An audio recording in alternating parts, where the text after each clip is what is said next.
बच्चों, 12th class नमस्कार। हम लोग डिटर्मिनेंट के कुछ क्वेश्चंस सॉल्व कर रहे हैं। किसी कारण से बेटा 2 दिन वीडियो अपलोड नहीं हो पाया, इसलिए मैं भेज नहीं पाई। नेट की प्रॉब्लम थी या क्या था। अभी हम आपको कुछ क्वेश्चंस और कराएंगे। 4.2 एक्सरसाइज के क्वेश्चन हमने शुरू किए हैं। क्वेश्चन नंबर 3 से या 4 से शुरू किया था। क्वेश्चन नंबर 1, 2 और एक एग्ज़ाम्पल छूट गया है जो कि बहुत ही इम्पोर्टेंट एग्ज़ाम्पल है। मैं आपको वो बताती हूँ। एग्ज़ाम्पल 16 है ना। दर्शाइए कि 1 + a 1 1। ये जो क्वेश्चन है आप देख पा रहे हैं, ये क्वेश्चन देख पा रहे हैं। This is equal to ABC और ये सिद्ध करना है। यहाँ पर लेफ़्ट हैंड साइड में देखकर कुछ भी ऐसा नहीं दिख रहा है कि कैसे हम करें कि ABC बाहर आए और अंदर ये टर्म आए, है ना। तो ऐसे क्वेश्चन में जब कुछ भी ना समझ में आए तो राइट हैंड साइड का जो ABC है ये हम अपने आप बना देंगे। कैसे बना देंगे? ABC से गुणा कर देंगे बाहर, और अंदर तीनों रो में, पहली रो में A से, दूसरी रो में B से और तीसरी रो में C से भाग दे देंगे। तो जब भाग देंगे तो ये पद आएगा। ये समझाने की आपको ज़रूरत नहीं है। जब आप भाग देंगे A से यहाँ पर, B से यहाँ पर और C से यहाँ पर, तो यही आएगा। ठीक है। अब इसके बाद आप देखिए ज़रा राइट हैंड साइड में 1 + 1/a + 1/b + 1/c आना है। और आप यहाँ अपने क्वेश्चन में देख रहे हैं भाग देने के बाद अगर हम फर्स्ट रो के ये एलिमेंट हम जोड़ें, फर्स्ट रो के फर्स्ट कॉलम के एलिमेंट जोड़ें पहले वाले, और फर्स्ट रो के सेकंड एलिमेंट के सेकंड कॉलम के एलिमेंट को जोड़ें, ऐसे थर्ड कॉलम के एलिमेंट को जोड़ें, तो यही आएगा जो यहाँ पर है ना। तो इसलिए फर्स्ट रो को इंटरचेंज कर देंगे। कैसे? R1 + R2 + R3 से। यहाँ देखिए R1 को चेंज किया, R1 + R2 + R3, तो तीनों एक जैसे आ गए। हमने एक ही क्रम में लिख लिया। इस क्रम में आएगा नहीं, लेकिन क्रम बना के ऐसे ही लिख दिया। तो ये बाहर आ जाएगा। और कॉमन ले लें तो जो बचा उसमें देखो ये तीनों 1 1 आया। अब सेकंड कॉलम थर्ड कॉलम में से फर्स्ट कॉलम को घटा देंगे तो ये 0 0 वाला रूप आ गया। यहाँ 0 0 1 के रिस्पेक्ट में इसको ओपन कर देंगे तो 1 × 1 ही आएगा। इसका मान क्या आएगा? 1 आएगा। तो बचा खाली इतना। बस इतना आसान सा क्वेश्चन है। लेकिन अगर आपको यही नहीं पता है कि ABC से गुणा और हर कॉलम हर रो में A, B और C से क्रमशः भाग देना है, तो बस यही एक पॉइंट याद रखना है बच्चे। ठीक है। और इसके बाद अगर ABC से अंदर गुणा कर देंगे तो ये आ जाएगा। अब चाहे ये पूछा गया हो चाहे ये पूछा गया हो, दोनों में से जो भी पूछा गया हो दोनों पूछा जा सकता है। ये बोर्ड में कम से कम 5 नंबर, हो सकता 8 नंबर का भी क्वेश्चन बन के आ जाए। ठीक है। अब प्रश्नावली 4.2 के 3 क्वेश्चन बाकी रह गए हैं। बिना प्रसार किए सिद्ध कीजिए। इसका मान इसके और इसका मान 0 सिद्ध करना था, है ना। हमने ये नहीं लिखा कि प्रश्न क्या है, इसका मान 0 सिद्ध करना था। तो आपने देखिए 5वां वाला गुण जो है, जिसमें एक कोई कॉलम है, ये 2 पदों के रूप में लिखा हुआ है। तो एक पद एक डिटर्मिनेंट में ले लेंगे और एक वाला दूसरे डिटर्मिनेंट में ले लेंगे, और ये दोनों में रहेंगे, दोनों डिटर्मिनेंट में। ये देखो XYZ ABC और XYZ, और इसी तरह XYZ ABC ABC। अब दोनों में देखो इसमें 2 रो समान है ना, और इसमें भी 2 रो समान है, तो ये भी 0 ये भी 0, है ना। ये भी गुण लग गया। ठीक। एक सारणी के 2 पंक्तियां समान हो तो उसका मान 0 होता है। ये गुण पढ़ा है ना, ये आपको नोट करके देना भी होगा। इसी तरह ये देखिए ये क्वेश्चन आप देख रहे हो A - B B - C C - A B - C C। अब चाहे फर्स्ट कॉलम में सबको जोड़ दो या फर्स्ट रो में सेकंड रो थर्ड रो जोड़ दो। चाहे फर्स्ट कॉलम में सेकंड कॉलम थर्ड कॉलम जोड़ दो, चाहे फर्स्ट रो में second row third row add कर दो, तो जो आएगा वो 0 ही होगा। देख लो, ए से कट जाएगा, बी से और सी से, और तीनों या तो इधर 0 हो जाएगा या तो इधर जा, अगर कॉलम जोड़ोगे तो इस साइड 0 आ जाएगा, है ना। तो यहाँ तो हमने R1 किया है, R1 को चेंज किया R1 plus R2 plus R3 से। तो चूँकि एक रो 0 हो गया तो फिर सारे डिटर्मिनेंट का मान क्या हो जाएगा, 0 हो जाएगा। और थर्ड वाला क्वेश्चन देखिए, थर्ड वाला क्वेश्चन में तो आपको बूझना पड़ेगा। जैसे देखिए 2 7 65, 3 8 75, 5 9 86, इसका मान ज्ञात करना है और गुणों के आधार पर, ये भी नहीं कि आप इसको एक्सपैंड करके निकालें, है ना। तो आप हम यहाँ पर हमने क्या किया, 9 से यहाँ गुणा किया, 9 सत्ते 63 और 2 मिलके 65 हो जा रहा है इसके बराबर। अब देखो वही चीज़, 9 8 72 और 3 75 यहाँ हो जा रहा है, 9 9 81 5 86 इसके बराबर। तो क्या किया हमने, R1 में R1 प्लस 9 सॉरी C1 में C2 इंटू 9 जोड़ दिया है, C1 में C1 को चेंज किया है, C1 प्लस 9 C2, ठीक है। C2 को भी चेंज कर सकते हो, C2 चेंज किया C1 प्लस 9 C2, ऐसे करके इसको भी चेंज कर सकते हैं। तो चाहे यहाँ आएगा चाहे यहाँ आएगा, 65 75 और 86, ठीक है। ये 65 75 86 यहाँ भी, तो इसका मान क्या हो जाएगा, 0।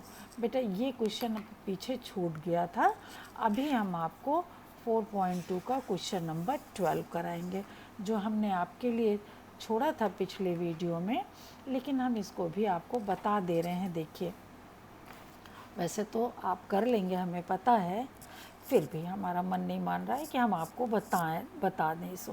देखो 1 माइनस एक्स क्यूब लाना है, 1 माइनस एक्स क्यूब इस, और उसका भी होल स्क्वायर भी लाना है।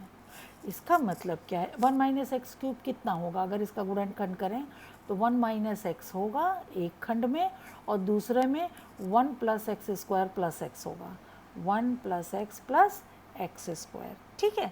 अभी तो हमको 1 माइनस एक्स देखें आता है कि नहीं।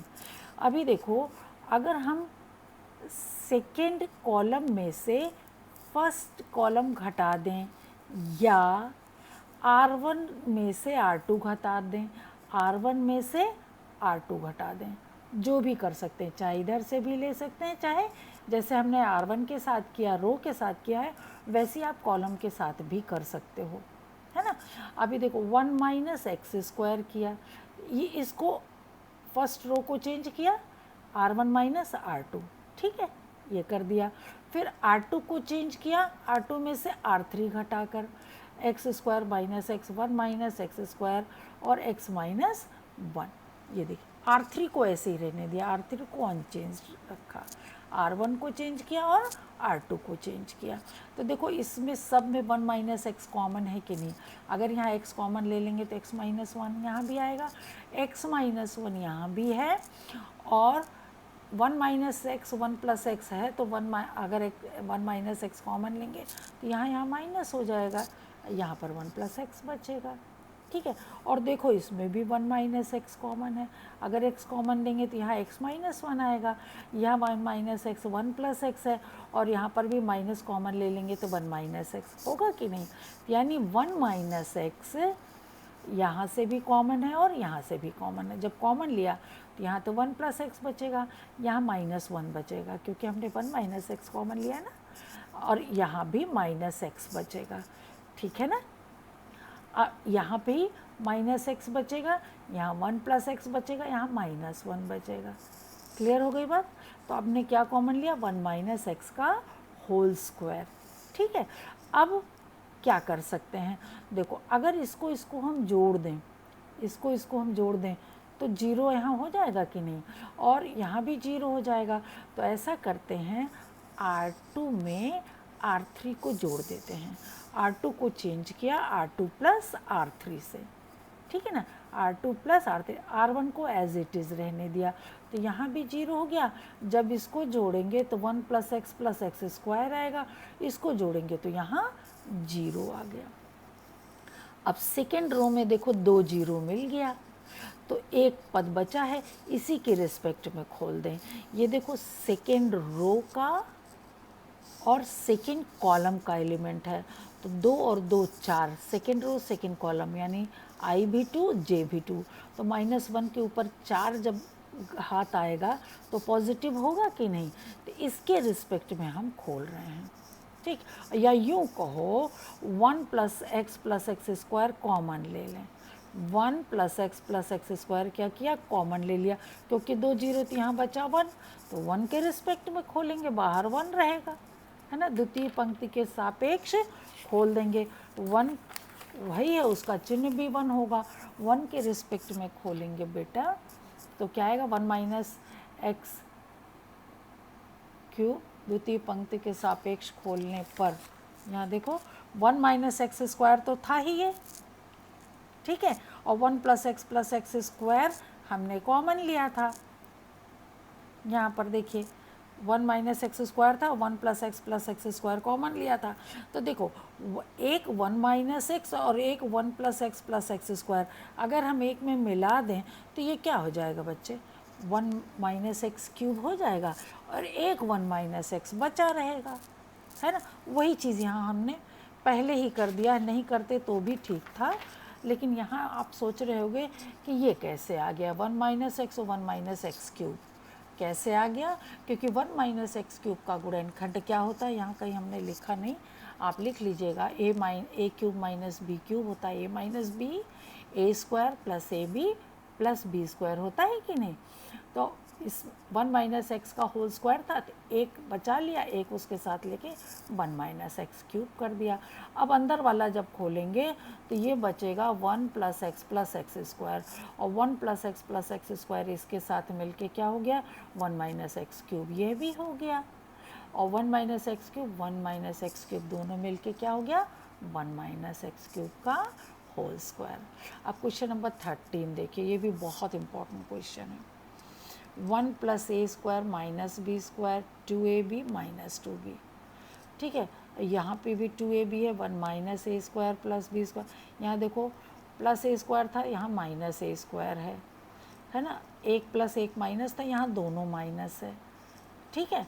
अब हमको क्या लाना है 1 + a² + b² का होल क्यूब, 1 + a² + b² का होल क्यूब। अब देखो प्लस b² लाना है। अब अगर हम R1 में यहाँ b से अगर गुणा कर दें तो 2b² हो जाएगा, और इसको इसमें जोड़ देंगे तो 1 + a² + b²। हमको क्या लाना, 1 + a² + b² कैसे लाएंगे, 1 + a² - b² है, अगर इसमें +2b² हो जाए, +2b² हो जाए तो ये चीज़ आ जाएगी। तो इसको लाने के लिए क्या करेंगे, ये 2b था तो इस वाले रो में b से गुणा करके, R3 में b से गुणा करके R1 में जोड़ दें, पहला काम तो ये करें। तो क्या होगा 1 + a² + b² है, यहाँ पर भी हमने क्या गुणा किया, b गुणा किया, तो -2ab + 2ab मिलके क्या हो जाएगा 0 हो जाएगा, ठीक। और यहाँ पर जब हम जोड़ेंगे, इसमें हमने कितने से गुणा किया b से, तो यहाँ b हो जाएगा, यहाँ -a², यहाँ -b², और जब इसको जोड़ेंगे यहाँ पर बेटा, तो यहाँ पर देखिए -2b था, उसमें क्या जोड़ा +b -a²b - b³। देखो यहाँ भी b, यहाँ भी b, यहाँ भी b, यहाँ भी b, b कॉमन आ रहा है ना, तो और वो भी -b कॉमन ले लेंगे तो बचेगा a² + b² और यहाँ +1 बचेगा, ठीक है, क्योंकि -2b और +b मिलके -b होगा, और -b हमने कॉमन ले लिया, तो 1 + a² + b² बचेगा। ये दोनों पूरे में 1 + a² + b² कॉमन है कि नहीं, 0 है, तो यहाँ पर भी ये हम लिख सकते हैं। तो ये पूरा क्या हो गया, पहली रो में से कॉमन। अब देखो क्या टैक्टिस हमने लगाई कि यहाँ जो राइट हैंड साइड में है वो कैसे हम इधर से पा सकते हैं, बात समझ में आ रही है ना। तो हमें ये मिला b से, R3 में b से गुणा करके अगर हम R1 में ऐड कर देंगे तो हमको ये पूरे पद में क्या मिला, यहाँ 0 मिला, यहाँ 1 + a² + b² मिला, यहाँ अब ये कॉमन लेंगे तो यहाँ 1 बचेगा, यहाँ 0 बचेगा, यहाँ -b बचेगा, ठीक है। अब क्या करें, कि एक बार और ऐसा मिल जाए। अब यहाँ देखो बच्चा, यहाँ जैसे वहाँ था, यहाँ पर भी अगर a से यहाँ गुणा करके इसमें जोड़ दें, a से R3 में किससे गुणा करें, a से, और इसमें जोड़ दें, ठीक। तो देखो यही किया, R3 को चेंज किया, अच्छा चलो R3 को चेंज किया, AR3 minus R2, AR3 minus R2, ठीक है। तो R3 में पहले a से गुणा, यहाँ 2a भी हो जाएगा, यहाँ कितना हो जाएगा माइनस 2a स्क्वायर हो जाएगा, यहाँ कितना हो जाएगा, यहाँ a हो जाएगा माइनस a क्यूब हो जाएगा, माइनस a b स्क्वायर हो जाएगा, होगा कि नहीं। अब इसको घटाएंगे तो यहाँ तो 0 हो जाएगा। देखिए पहले तो क्या किया हमने, वैसे ही गुणा किया और जोड़ा, घटाया यहाँ पर। तो देखो घटाने के बाद यहाँ 0 हो गया, यहाँ पर माइनस कॉमन ले लेंगे तो यह आएगा, यहाँ पर a और माइनस 2a माइनस a होगा तो माइनस a कॉमन लिया थी, तो यहाँ से भी देखो 1 plus a square plus b square common आया कि नहीं। तो 1 plus a square plus b square यहाँ से भी कॉमन आ गया, ठीक। अब देखिए यहाँ 0 हो गया, यहाँ 1, यहाँ 0, यहाँ माइनस भी, ये 2a भी, ये कॉमन लेने के बाद ये आया, ठीक। यहाँ से हम a कॉमन ले सकते हैं, ये a, ये क्या क्या a से गुणा कर दिया और a से भाग क्यों किया, a से भाग किया,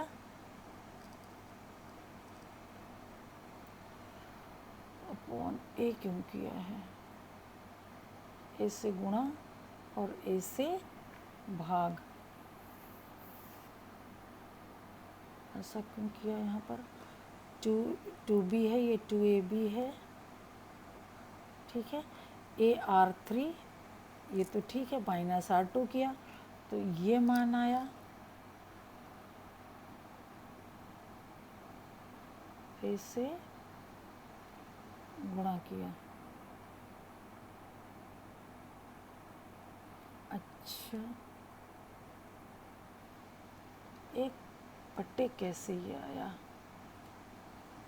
क्यों लिखा है, ये तो नहीं भी लिखते तो भी ये क्यों लिखा है।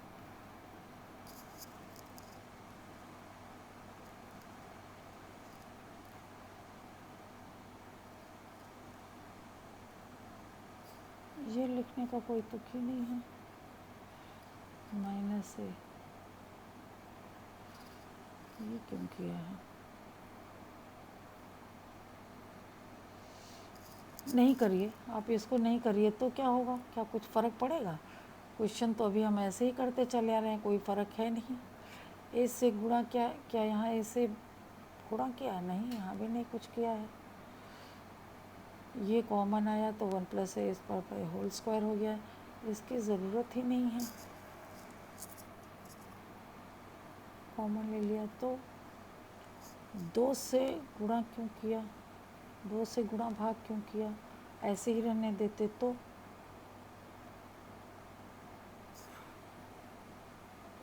हम ऐसे भी रहने दे सकते थे।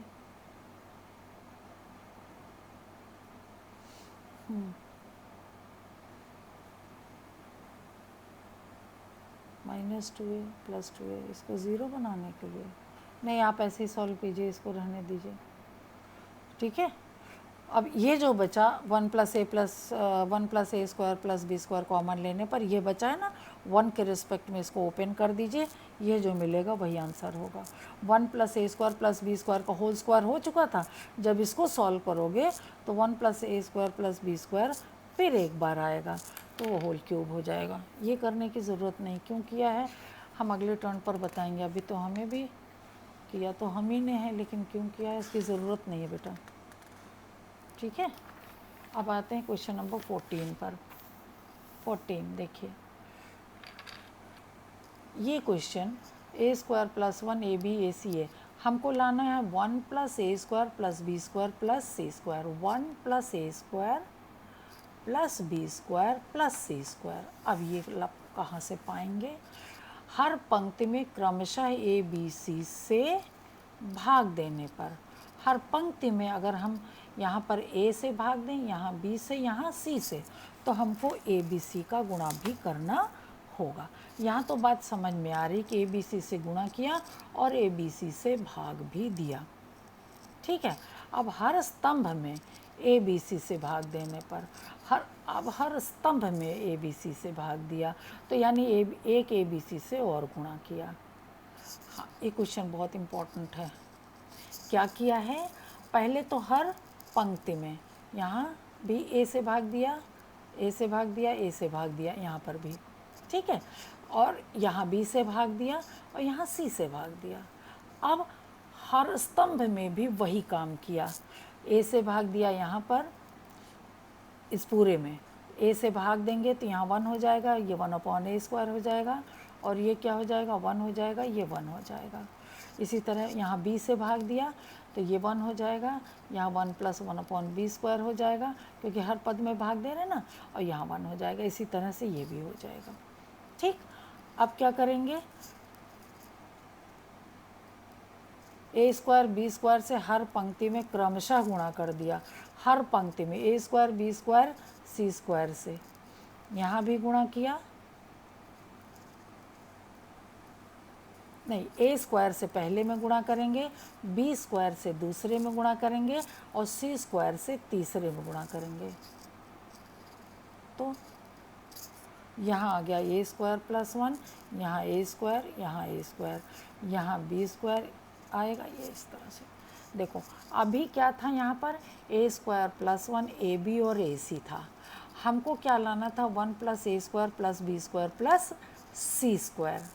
तो ये याद रखना पड़ेगा बेटा, हर पंक्ति में ABC से पहले भाग दे दिया तो ये आया, और जब भाग देंगे तो गुणा भी करेंगे।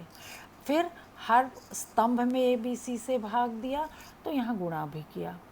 अब हर पंक्ति में, पहली पंक्ति में a² से, दूसरी पंक्ति में b² से, तीसरी पंक्ति में c² से फिर गुणा कर दिया, तो ये पद आया। इसमें और क्वेश्चन में अंतर देख रहे हो, दिखाई पड़ रहा है ना। अब राइट हैंड साइड देखो, 1 + a² + b² + c² था ना, तो अब देखो कॉलम में क्या है, 1 + a² b² c² है। इसका मतलब R1 में R2 और R3 अगर जोड़ दें, R1 को चेंज कर दें R1 + R2 + R3, तो ये मान आ जाएगा। ये पूरा कॉमन ले लेंगे, ये पूरा कॉमन लेने पर यहाँ 1 1 1 आएगा, और फिर इसको और इसको 0 बना देंगे। कैसे 0 बनाएंगे, इसको इसमें से घटा देंगे और इसी को इसमें से भी घटा देंगे, तो ये मान आएगा। और 1 के रिस्पेक्ट में खोलेंगे तो इसका मान 1 ही होगा, यानी ये जो बचा यही आंसर होगा। तो देखिए ये इम्पोर्टेंट है।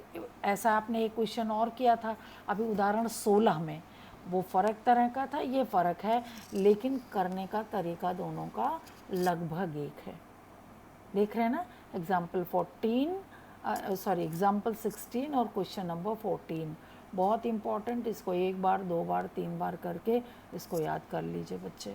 ठीक है, अब देखते हैं एग्जाम्पल 15, क्वेश्चन नंबर 15। ये वैकल्पिक है। यदि a एक 3×3 कोटि का वर्ग आव्यूह है तो k कितना होगा, k³ mod है। ये आप हम लोग कई क्वेश्चन कर चुके हैं इस तरह का, ये फॉर्मूला भी है, तो यही आंसर हो जाएगा। वैकल्पिक आएगा तो इसमें सॉल्व करने की ज़रूरत ही नहीं, तुरंत ये आंसर आएगा, है ना। k³ क्यों क्या है, क्योंकि 3×3 का है। अगर 4×4 होता तो यहाँ k⁴ हो जाता। ठीक है, अगर यहाँ 3 से गुणा होता तो 3³ होता, 4 से गुणा होता तो 4³ होता, 5 से गुणा होता तो 5³ होता। ठीक है, सारणिक एक वर्ग आव्यूह से संबद्ध एक संख्या है।